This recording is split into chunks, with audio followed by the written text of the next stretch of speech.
언급이며 바로 문도 유래이야기.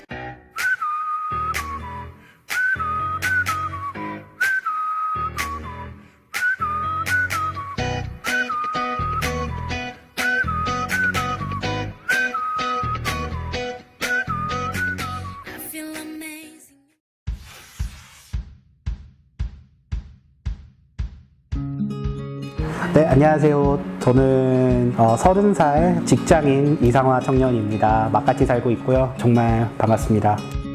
안녕하세요. 저는 23살 박지영입니다. 지금은 일하고 있어요. 네. 진짜 놀랍고 좀 새로워요. 솔직히 인터뷰하게 될 줄 몰랐고요. 좀 당황스럽지만 그래도 이렇게라도 여러분들에게 제 얼굴을 보여드리고 근황 알리게 될 수 있어서 좋은 것 같아요.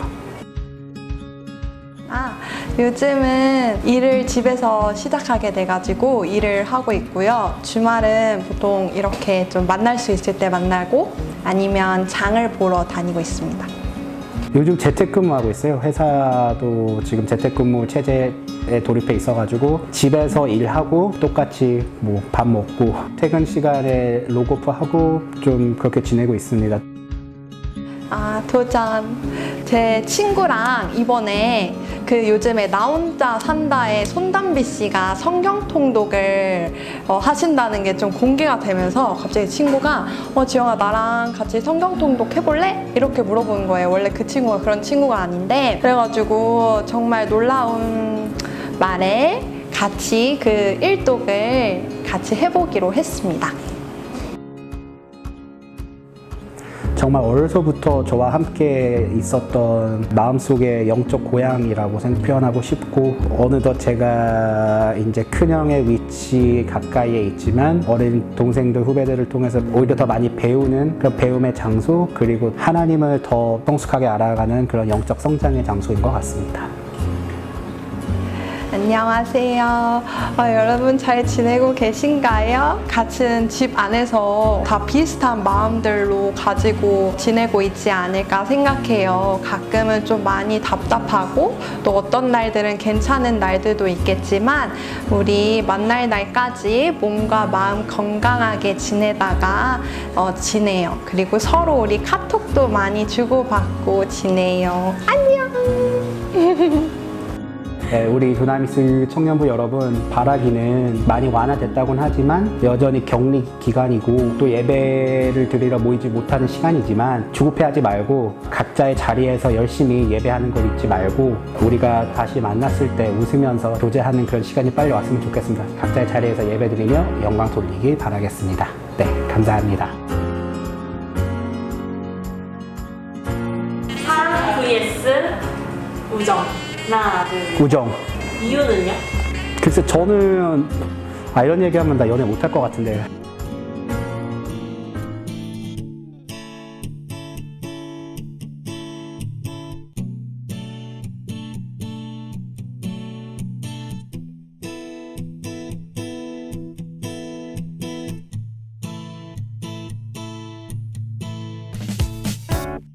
네, 한 주간도 모두 잘 지내셨나요?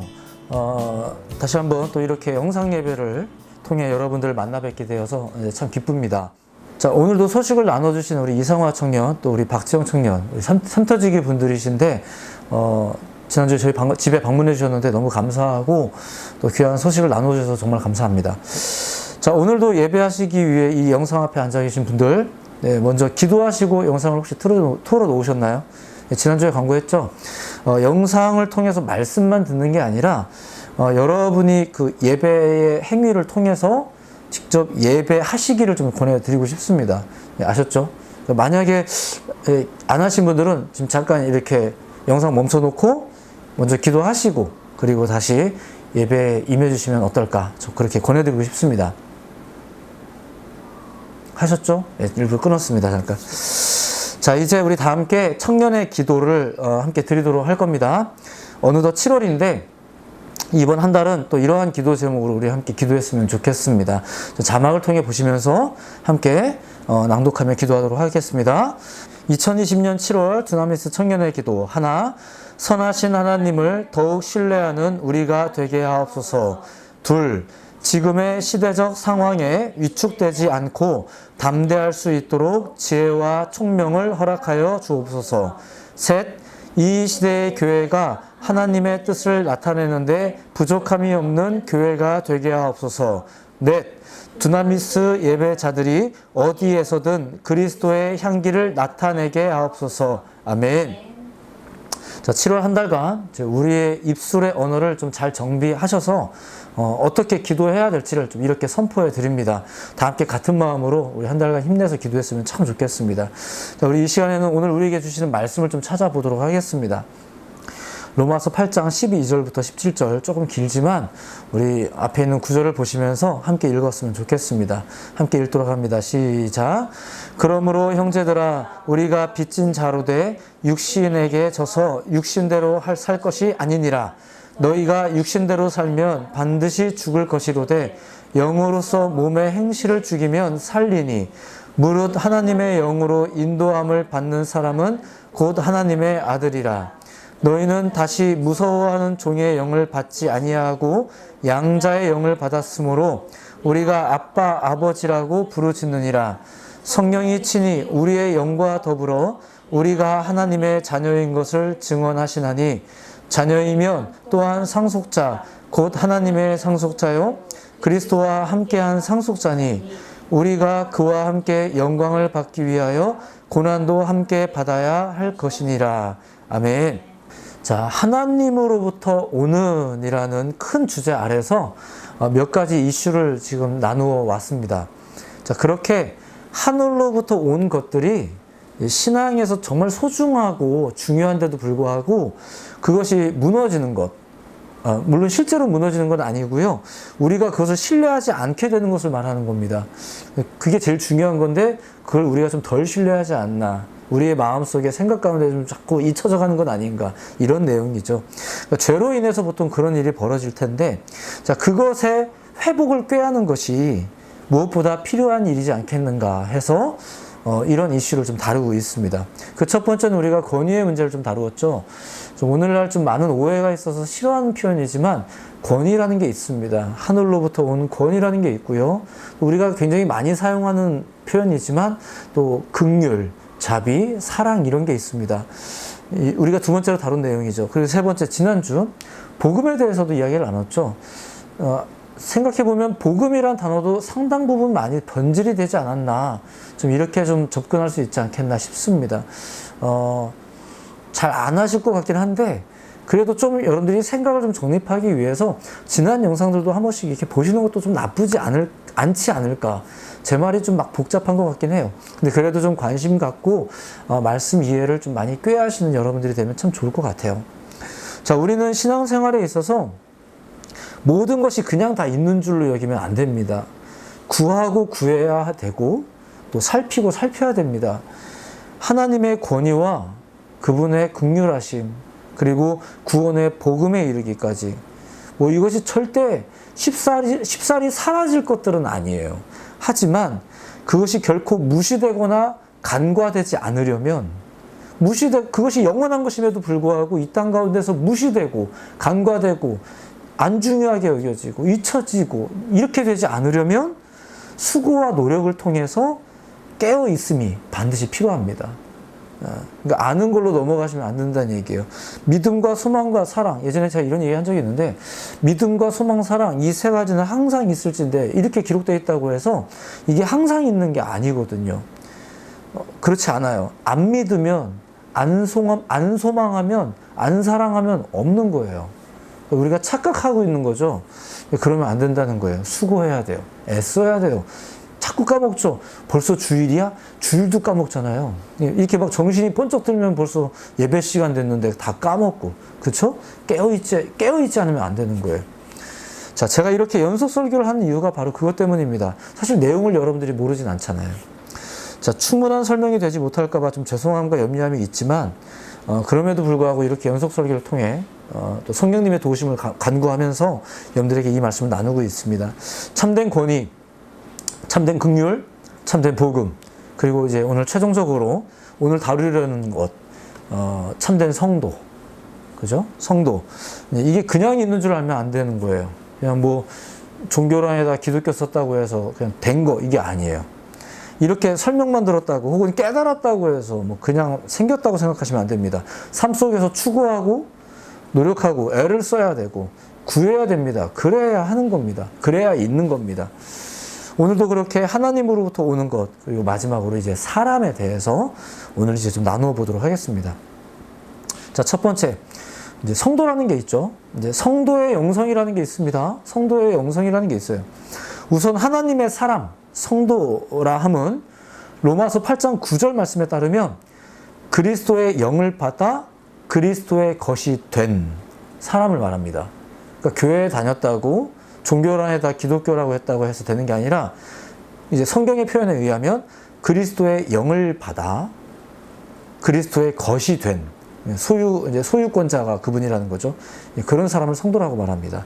하지만 더불어 그들은 로마서 8장 23절에 보면 몸의 구속, 몸의 속량을 기다리면서 사는 존재 이렇게 말합니다. 좀 말이 어렵죠? 쉽게 말하면 육신을 입은 존재라는 거예요. 우리가 막 이렇게 막 호리호리해져 갖고 그렇게 막 날아다니고 이렇게 하는 게 아니라 우리도 이제 안 씻으면 냄새나고 배고프고 우리도 돈이 필요하지 않습니까? 이제 그런 거 얘기하는 겁니다.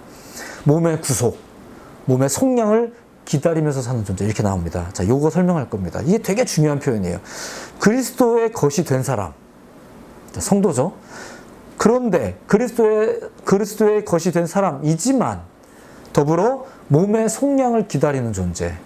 몸의 속량을 기다린다는 말은 예수께서 만물을 회복하실 때를 기다리는 자들을 의미합니다. 사도행전 3장 21절에 이런 말씀이 있어요. 하나님이 영원전부터 거룩한 선지자들의 입을 통하여 말씀하신 바, 그러니까 오래전부터 얘기했다는 거죠. 만물을 회복하실 때까지는 하늘이 마땅히 그를 받아두리라. 그리고 우리 성도들에게는 어떻게 하라고요? 기다리라는 거예요. 성도가 가져야 될 가장 중요한 영성 중 하나는 바로 이 기다림이라는 단어입니다. 몸의 속량을 기다리고 만물의 회복을 기다리고 누가 완전히 속량하고 누가 완전히 회복한다고요? 예수 그리스도. 그것을 믿고 기다릴 줄 아는 사람. 자, 반대로 얘기하면 쉽죠? 믿지도 않고 기다리지도 못해서 항상 조급한 거. 이러면은 믿음 없다 이렇게 하잖아요. 우리도 다 서로 얘기하잖아요. 근데 사실 보면 우리 자신이 그렇지 않나요? 이제 오늘 이렇게 성도에 대한 이야기를 좀 할 겁니다. 하늘로부터 온 영성의 사람들은 그러니까 여러분들이 믿으면 여러분들이 그런 사람이 되는 거예요. 성도란 그런 거죠. 여러 가지 착한 일을 할 줄 아는 사람이겠지만 그들이 점점 사람이 착해지고 뭐 욕도 안 하고 뭐 착해지겠지만 무엇보다 그들이 가진 특징이 있다면 뭐냐면은 기다릴 줄 아는 사람이라는 거죠. 하나님으로부터 오는 사람들, 하나님께 속한 사람들의 특징을 여러분들에게 이렇게 소개해드리고 싶어요. 기다릴 줄 아는 사람들. 자, 그렇다면 기다리면서 뭐 할까요? 그냥 막 이렇게 놀까요? 집에서 가만히 잠자면서 주님이 알아서 해주세요. 이렇게 할까요? 육신을 입었기에 여전히 하나님의 법과 세상의 법, 이것이 이 성도의 몸 안에서, 생각 안에서 많이 충돌하죠. 이것은 싫다고 안 하고 싶다고 하는 그런 문제가 아닙니다. 그냥 그러한 삶을 우리가 어쩔 수 없이 살아야 되는 거예요. 숨이 붙어 있는 이상 살아야 되는 거예요. 그러한 이제 전쟁터라는 표현을 우리가 신앙에서 영적 전쟁이라는 표현을 많이 쓰고 있는데 우리가 그런 삶에 지금 던져져 있는 거예요. 그러니까 우리는 이 전쟁터에 지금 임해 있는 거죠. 그런 육신을 입고 있잖아요.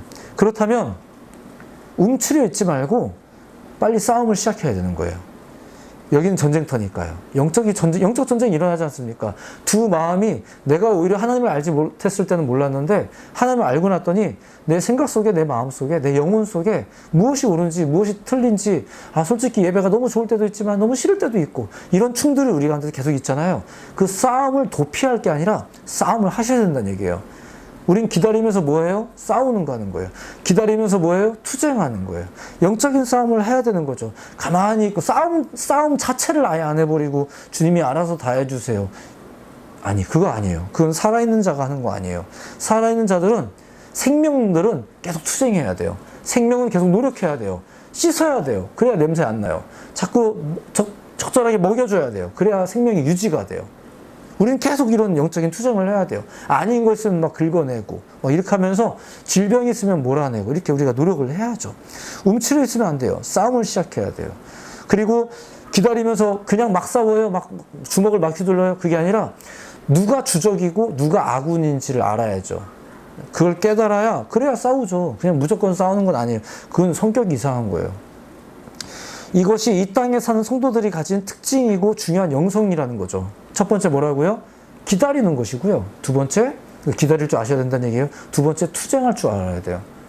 뭐 주님을 믿는다라고 말해놓고 뭐 아무것도 할 줄도 모르고 이건 안 돼요. 단순히 제가 뭐 세상적인 능력을 말하는 건 아니지만 실력을 말하는 것만은 아니에요. 하지만 되게 중요한 거예요.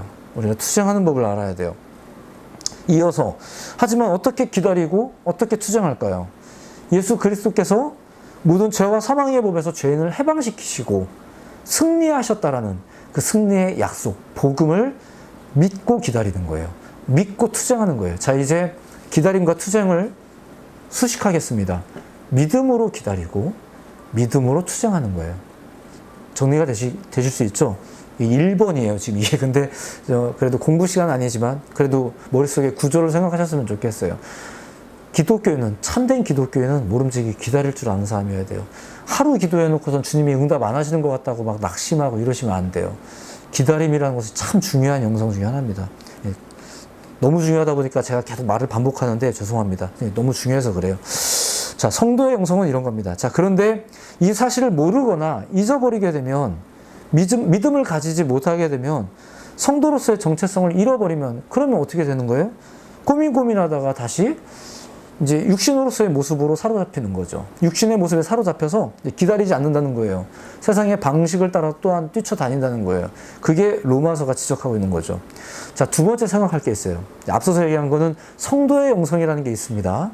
기다릴 줄 알고 투쟁할 줄 알고 믿음으로 기다리고 믿음으로 투쟁하고. 자, 이제 두 번째 생각할 게 있어요. 하나님의 사람이라는 존재에 대해서 두 번째 생각할 거 뭐냐면은 이제 그것을 위해서 오늘 본문을 본 겁니다. 로마서 8장 자체가 이 로마서 책 자체의 하이라이트라고 말할 수 있는 장이에요. 예, 제가 지난번에 소개할 때 뭐 66권 중에 로마서가 제일 중요하다고 말할 수는 없지만 신학적인 정리에서는 로마서가 참 중요합니다라는 이야기를 드렸던 것처럼 또 이 로마서 안에서도 이 8장이 거의 하이라이트라고 말할 수 있는 책이에요. 이 8장에 나타난 진리가 두 가지로 요약될 수 있습니다. 첫 번째는 자막으로 띄워드릴 겁니다. 예수 그리스도 안에 있는 자에게는 결코 정죄함이 없다는 거예요. 또 안다고 막 무시하시면 안 돼요. 이게 되게 중요한 겁니다. 예수 그리스도 안에 있는 자에게는 결코 정죄함이 없다. 믿으시기 바랍니다. 이거 선포죠. 두 번째는 뭐예요? 예수 그리스도 안에 있는 생명의 성령의 법이 죄와 사망의 법에서 우리를 해방시키셨다요. 같은 말 아닌가요? 다른 거예요. 어떻게 다르냐면은 예수 그리스도 안에 있을 때 정죄함이 없다는 것은 사탄의 정죄. 그러니까 아까 제가 주적 얘기했죠. 주적의 공격 방식을 우리가 그럼 쟤네가 주적이네. 우리가 싸워요. 우리가 져요. 우리가 진단 말이에요. 우리는 그런 능력이 없어요. 근데 우리가 싸워서 이기게 할 수 있는 힘을 주님께서 약속하셨는데 그게 뭐냐 이거죠. 그게 뭐냐 이거죠. 사탄의 정죄, 모든 심판으로부터의 자유함을 말하는 게 바로 이 말씀인데 그것이 어떻게? 예수의 십자가 보혈의 피로 된다는 얘기예요. 역시 또 구식이라고 막 무시하시면 안 돼요. 이게 진짜 중요한 거예요. 또한 우리를 죄와 사망의 법에서 해방시켜 주시고 자유케 해주시고 거룩한 삶을 살도록 만들어 주신다는 것은 자, 이게 두 번째 키워드예요. 성령 안에 있을 때예요. 자, 지금 제가 두 번째라고 말하면서 이야기하려는 게 뭔지 아시겠어요? 십자가와 성령이에요. 결국 이 두 가지 요약하면 이 두 가지죠. 십자가와 성령. 로마서에서 사도 바울이 성도의 구원에 관하여 이야기할 때, 성도의 구원에 관해서 이야기할 때 일단 막 강조하는 거예요. 얘들아 구원받아야 된다. 구원받은 성도는 이런 거다. 기다릴 줄 알고 투쟁할 줄 안다. 막 이렇게 막 얘기하면서 너네는 소속이 바뀐 거야. 뭐 여러 가지 표현들이 많이 있지 않습니까? 그런 걸 할 때 이것을 가능하게 하는 것이 있는데 가장 강력하게 소개한 게 뭐라고요? 그것이 예수 보혈의 십자가와 그리고 성령이라는 거예요. 십자가와 성령은 그렇게 상호간에도 불가분의 관계가 있지만 이 두 가지는 하나님의 사람들, 예수님을 믿는 사람들, 성도들과도 불가분의 관계예요. 자, 복잡한가요? 아니면 정리가 되고 있나요? 제가 애를 쓰고 있는데 제 부족함을 좀 용서하십시오. 신앙생활을 잘하고 싶죠? 우리가 날마다 애쓰는 게 뭐예요? 그것 때문이잖아요. 신앙생활 좀 그래도 좀 잘해보고 싶다. 능력 있는, 또 날마다 승리하는 그런 신앙생활을 좀 하고 싶지 않습니까? 그렇다면 이 두 가지 사실에 깊이 매여 있어야 돼요. 그게 바로 십자가와 성령이라는 거예요. 이거 던져버린다고 될 거 아니에요. 다른 방법 없어요. 신앙이라는 것이 참 묘합니다. 주님의 복음이 영원한 생명과 구원에 대한 약속이면서도, 영원한 생명과 구원에 대한 약속이면서도, 그런데 이 믿음이 날마다 영원한 이야기를 우리가 100년 정도 살면서 날마다 가지려면 뭘 이해해야 된다고요? 십자가예요. 되게 이상한 공식이지 않나요? 영원의 이야기를 100년 정도 사는 우리가 날마다 안 잊고 살으려면 십자가를 기억해야 되는 거예요. 십자가는 사망이잖아요. 십자가는 죽는 거잖아요. 죽음의 상징인데 근데 그 앞에 서지 않으면 그 믿음이 쓰러질 수밖에 없다라고 말하는 거예요. 놀랍죠? 십자가 앞에 가면은 죽을 줄 알았는데 십자가 앞에 가야 믿음이 계속 안 죽는데요. 성도가 살아난대요. 그 얘기예요. 매일매일 십자가를 묵상하고 성령과 동행해야 능력 있는 신앙생활을 할 수 있다라는 거예요. 이게 좀 방법적으로 설명하니까 약간 표현이 이상할 수 있긴 한데 그럴 수 있대요. 결국 이 두 가지 십자가와 성령의 사역이, 그러니까 십자가와 성령의 사역이 사실 우리를 성도이게 하고, 우리를 성도이게 해주고, 그리고 날마다 성도이게 해준다는 거죠. 이 십자가와 성령 사역의 가장 큰 특징, 그것은 바로 생명입니다. 우리가 날마다 살아갈 수 있도록 태어나게 해줬잖아요. 그리고 살아가게 해주죠. 하나님의 성령이 내 안에 들어오게 되면 거듭나게 되는 거예요. 그리고 거듭난 자들이 생각해보세요. 막 살아났는데 금방 죽어봐. 그러면 안 되지. 억울하잖아. 근데 살아났으니까 또 이제 살아야 되잖아요. 성장해 나가고 강해지고 생명과 연결되어 있죠. 십자가와 성령은 생명과 연결되어 있습니다. 모든 사람들이 다 착하게 살고 싶고 행복하게 살고 싶고 하나님과 좋은 관계를 갖고 싶은데 잘 안 되죠. 이게 마음대로 안 되는 거예요. 근데 성령이 임하시면 그게 되게 쉬워져요. 자, 생각해 보세요.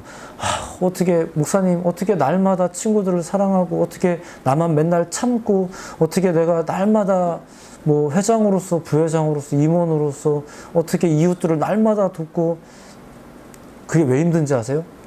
여러분이 하려고 해서 힘든 거예요. 근데 성령이 함께 하시잖아요. 사랑하고 싶어요. 가고 싶고요. 보고 싶고요. 이 청년 만나고 싶고요. 걔네가 날 귀찮아할 만큼 보고 싶은 거예요. 사실 연락하고 싶은 거예요. 너무 연락하고 싶은데 오히려 저 사람이 귀찮아할까봐 연락 못하고 막 잠 못 자고 이렇게 되는 거예요. 사랑해보셨어요? 해보시면 알 거 아니에요. 그런 거예요. 성령이 임하면 그렇게 쉬워져요.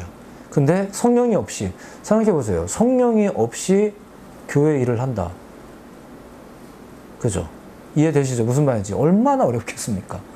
성령도 없는데, 은혜도 없는데, 말씀에 감동도 없고, 행복도 없고, 기쁨이 없는데, 근데 교회에서 뭐 욕먹기는 싫고, 좋은 신앙인으로 비춰지고 싶고, 그 얼마나 힘들겠어요? 힘들 뿐만이에요? 힘들기만 해요?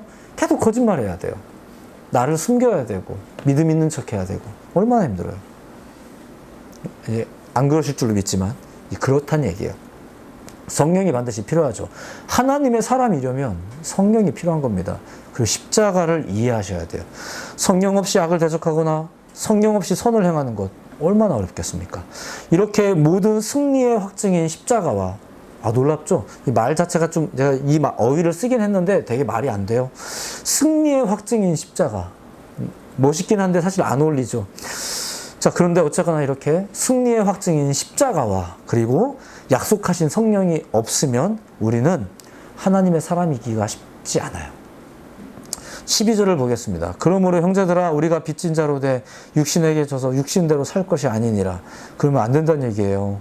성령님이 계시지 않으면 우리는 육신의 빚진 자일 뿐이고 그 빚 속에서 살 수밖에 없다는 거예요. 반짝반짝 빚 말고 빚진 거, 이런 거 말하는 겁니다. 빚진 자는 채무를 갚을 의무가 있잖아요. 빚진 자는 채무를 갚아야 돼요. 그러니까 항상 마음이 불안하죠. 빚 져보셨어요? 우리 청년들은 빚 지시면 안 됩니다. 학생인데 빚 지면 안 되지. 빚을 갚기 전에는 절대 자유하지 못한 거예요. 도망 다녀도 자꾸 막 빚쟁이들이 쫓아다니고 이렇게 되는 거예요. 내가 원하든 원치 않든 자꾸 우리 어려워요. 도망 다니기도 쉽지 않아요. 빚을 져본 경험이 있으신 분들은 아실 건데 없었으면 좋겠습니다. 우리 청년들은. 근데 피할 길이 없어요. 쉽지가 않습니다. 평생 마음이 괴로워요. 그게 빚이에요. 결국은 갚아야 하는데 그게 되게 고통스럽죠. 그냥 똑같은 얘기지만 쇠사슬에 묶인 사람을 상상해 보세요. 얼마나 어렵겠습니까? 무슨 일을 하고 싶어도 쇠사슬에 걸려서 꼼짝달싹 할 수 없다고 생각해 보세요. 혹시 여러분은 쇠사슬에 매여 있지는 않죠? 사람에게 혹시 여러분들을 이렇게 꽉 잡고 있는 거 있어요? 하나님의 사람이라고 말하면서 혹시 세상의 법도에 꽉 잡혀 있는 거 혹시 없으세요? 네, 그러면은 여러분도 좀 힘드실 텐데. 그죠? 그런 게 있죠. 하지만 복음이 말하는 게 뭐예요? 십자가와 성령으로 모든 사망의 쇠사슬에서, 사망의 권세에서 노임받았다는 거예요. 13절 보세요. 너희가 육신대로 살면 반드시 죽을 것이로되 영으로서 몸의 행실을 죽이면 살리니. 육신대로 살면 무슨 일이 벌어진다고요? 죽는데요. 결국 죽게 된대요. 하지만 성령의 도우심으로 여러분은 육신의 모든 본능에서, 육신의 본능에서 자유할 능력을 얻게 된다는 거죠. 감기가 걸렸어요. 일반적으로는 다 쓰러져서 교회를 못 간대요. 근데 믿음 있는 사람들은 겨우 감기 따위에게 지지 않는 거죠. 사실 생각해보면 그 정도는 우리 다 이길 수 있지 않아요? 노력만 해도 다 되는 건데 괜히 자꾸 뭐만 해도 다 걸려 넘어지고 이상하게 꼭 교회만 넘어져. 출근은 다 하잖아요. 그래도 월요일 날 되면 학교는 다 가고 출근 다 해. 그런 거 보면 우리들 마음속에 암암리에 하나님이 한 저쪽 서열이 좀 아래쪽에 있는 것 같아요. 그렇죠? 그런 걸 말하는 거예요. 다른 거에 매여 있다 보면 자꾸 지게 돼 있어요. 정말로 예수님이 여러분 안에 계십니까? 성령께서 여러분과 함께 하시기를 소망하시며 또 생명의 일을 성취하실 것을 또 믿으십니까? 그렇다면 여러분들도 뭔가 결심을 하셔야 돼요. 그분이 마음껏 활동하실 수 있도록 권력을 이양하셔야 돼요. 주님이라고 말한다는 얘기는 그분이 우리에 대해서 뭔가 발휘하실 수 있다는 거잖아요. 우리가 쉽게 사용하는 주님이라는 단어가 그런 거예요. 그때 그분이 내 안에서 당신의 주권대로, 당신이 하고 싶은 대로 하실 수 있으면 그분은 주님이시고 여러분은 주님의 백성이세요. 그리고 여러분들은 되게 억울할 것 같죠? 아니요. 자유함이 있어요. 그럼 그분이 막 자유롭게 행동하시면서 뭘 하시냐면은 우리 안에 있는 육신의 행실을 죽이는 거예요. 그리고 우리로 하여금 다른 것에 우리를 붙잡고 있는 쇠사슬에서 우리를 풀어주시는 거예요. 자유가 있죠. 진리를 알지니 진리가 너희를 자유케 하리라. 아들이 너희를 자유하면 너희가 참으로 자유하리라. 너무 놀랍죠. 그리고 그때 우리가 자유를 얻어요. 생명을 얻게 돼요. 살아나죠. 성령님이 우리 안에 계시면 우리는 죽어도 사는 거예요. 이 십자가와 성령의 사역으로 인해 우리는 모든 두려움을 떨쳐버릴 수 있습니다. 하나님으로부터 온 사람들, 두려울 게 없는 사람들이겠죠. 십자가를 믿고 성령 가운데 있는 사람들은 바로 이 특권을 누리는 거예요. 자, 하나만 좀 부연을 하자면, 지금 두 가지 큰 거 이야기했지만 조금만 부연하자면 성령의 사역으로 인해서 하나님의 사람이 되는 것에 대해서 오늘 본문에서 이렇게 소개하고 있습니다. 양자가 되는 거라고 소개하고 있어요. 양자가 됐다. 소속이 바뀌었다는 얘기죠. 사탄의 소속에서, 죄의 소속에서 하나님의 소속으로 바뀌었다는 거예요. 15절에 이런 말씀이 있어요. 너희는 다시 무서워하는 종의 영을 받지 아니하였고 양자의 영을 받았으므로 아빠 아버지라 부르짖느니라. 그러니까 여러분은 하나님을 믿고 예수님을 믿으셔서 구세주 되심을 믿으셔서 양자의 영을 입으셨습니다. 믿으시기 바랍니다. 그리고 축하합니다. 되게 좋은 일입니다. 사도 바울이 이러한 표현을 했을 때 그 당시의 사람들이 그 말을 잘 알아들었어요. 어떻게 알아들었냐면은 네로왕 아시죠? 여러분들 알고 있는 네로왕. 약간 정신이 이상했고 폭군이었다는 네로왕. 그 네로가 양자예요. 그 네로가 양자였었어요. 그만큼 양자 제도라는 것에 대해서 그 로마서의 독자층들은 대략 이해를 하고 있었고 그 양자됨이라는 것이 어떤 의미가 있는지 그때 당시 사람들이 좀 알고 있었어요. 굉장히 큰 의미를 가지고 있죠. 그리고 이 양자 제도에서 정말 중요한 것은 잘 생각해 보면 그 아들에게 있지 않고 부권에 있어요. 아버지에게 있어요. 양자 되는 존재에게 중요한 의미가 있는 게 아니라 양자를 삼는 그 부권이라고 말합니다. 아버지의 특권의 그 중요성이 이제 있죠.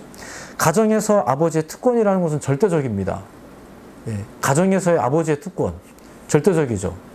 절대적이었으면 좋겠어요. 그래서, 예, 절대적이었으면 좋겠어요. 예, 소유와 지배를 전부 의미하죠. 아버지란 존재가. 한 아이가 어떤 성인 아버지에게 양자가 되는 것은 굉장히 까다롭고 복잡한 절차가 필요합니다. 그것은 가정적인 상속뿐만이 아니라 사회적인 것을 다 내포하기 때문에 그렇습니다. 그리고 이 말을 듣고 있는 로마서의 독자층들은 머릿속에 우리가 잘 알고 있는 양자, 네로를 기억하고 있죠. 이 보통 이 사회적 권위와 모든 권위를 다 가지고 있죠. 더구나 좀 마음에는 안 들고. 그러니까 사탄의 종에서부터 하나님의 자녀가 된다는 것은 양자의 수속을 다 거쳐서 예수 그리스도 이 복잡한 절차들이 예수 보혈의 피로 인해서 싹 단번에 변해서 이루어졌다는 거죠. 얼마나 큰 축복인지 몰라요. 15절을 다시 한번 보십시오. 여기에 나오는 표현 중에 이 말씀을 주목하실 필요가 있어요. 다시는 이란 표현이 있죠. 다시는 무서워하는 종의 영으로 들어가지 못한다. 이렇게 끝났다는 거예요. 이제 양자 삼았으니까 끝났다는 거죠. 얼마나 복이에요. 불안에 떨 이유가 없다는 거예요. 성령의 역사가 있으면, 십자가 보혈의 피의 역사가 있으면 두려워하지 않는 거예요. 앞서서 얘기했죠. 십자가와 성령의 사람들은 두려워하지 않는다고. 그거예요. 왜냐하면 다시는 그런 일이 없다라고 말하니까 우리는 그것을 믿어야 되는 거예요. 믿고 넘어가는 거죠. 우리는 이제 죽고 나서는 하나님의 가족이 된 거예요. 하나님의 가족이 되면 어떤 일이 벌어지나요? 하나님을 아버지라고 부를 수 있게 됩니다. 그리고 아버지의 보호가 있죠. 그리고 그분의 유산과 기업을 상속으로 받게 됩니다. 이거 어떻게 다 말할 수가 없습니다. 너무 좋아요. 이 너무 많은 은혜들이 우리 가운데 있는데 문제는 우리가 이걸 잊고 산다는 거예요. 하나님의 사람이라는 것이 어떤 존재인지에 대해서 심지어는 교회를 다니고 있는 우리들조차도 그걸 잊어버리니까 우리 스스로의 영권을 잃어버리고 기독인의 권세를 잃어버리고 괜히 오히려 위축되고 이렇게. 그렇지 않아요. 이 시대는 하나님의 사람이 필요해요. 하나님으로부터 온 사람들이 이 시대에 있어요. 그리고 저는 소망하는 것은 그것이 여러분이 되기를 바라는 거예요. 이미 여러분들이 초대를 받으신 분들이기 때문에. 자, 16절 한 번 더 보겠습니다. 성령이 친히 우리 영으로 더불어 우리가 하나님의 자녀인 것을 증거하시나니. 그만 얘기할게요. 그분이 우리를 증거해 주실 거예요. 우리는 믿으면 돼요. 말씀을 정리하겠습니다. 하나님으로부터 오는 이라는 주제의 말씀을 몇 주간 나누었어요. 혹시 하나님으로부터 오는 것들이 무너졌다면, 변질됐다면 회복되어야 되지 않을까. 지금 이런 접근으로 여러분들이 지금 도전하고 있는 것입니다. 권위가 그러하고, 또 긍휼이 그러하고, 우리가 이런 단어들을 좀 너무 많이 오해하고 있잖아요. 심지어 복음이 그러하고, 그리고 오늘 사람이 그러하고. 오늘날 어때요? 기독교인들이 그죠? 많이 오해받고 있죠. 그러니까 돌아가는 모양새 봐서는 그리스도인들이 좀 잘 못하는 게 많은 것 같아 보여요. 하지만 원래 하나님으로부터 오는 주의 사람들은 그렇지 않다라는 거예요. 그리고 오늘날 그런 사람들이 있어야 되지 않겠냐라는 거예요. 그 얘기하는 거예요, 지금. 그래서 권위, 긍휼, 복음, 그리고 오늘 여러분들에게 사람을 소개해드리는 거죠. 하나님의 사람은 모름지기 어떤 사람이라고요? 좀 앞서 얘기했지만 정리하면 이렇습니다. 첫 번째, 그러니까 성도의 영성을 생각해 보시면 돼요. 그들은 기다릴 줄 알고요. 투쟁할 줄 알아야 돼요. 이거는 요청으로도 말할 수 있겠죠. 여러분들 기다릴 줄 아셔야 되고요. 또 한편 가만히 있는다는 의미가 아니에요. 성경은 오해하시면 안 돼요. 투쟁할 줄 아셔야 돼요. 우리가 영적인 싸움을 할 줄 아셔야 돼요. 아닌 게 있어요? 바로 차버리세요. 하지 마세요.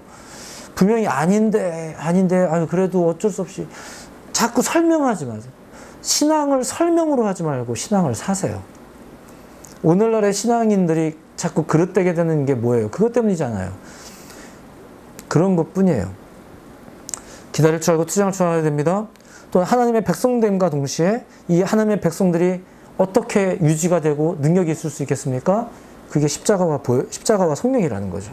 그 본성이 유지되고 크리스찬이라는 영성이 새로 거듭난 우리의 생명체가, 우리의 생명력이 계속 유지가 되려면 어떻게 해야 된다고요? 이 십자가와 성령이 우리 가운데 필요하다는 거예요. 오늘날에도 우리가 그것을 기도원 가서나 코스타 가서나 이런 데서나 금양로 때나 이렇게 하는 게 아니라는 거예요. 집에서 조용하게 혼자 기도하실 때도 성령을 사모하셔야 돼요. 십자가를 사모하셔야 되고요. 오직 십자가만이, 오직 성령만이 성도를 성도이게 합니다.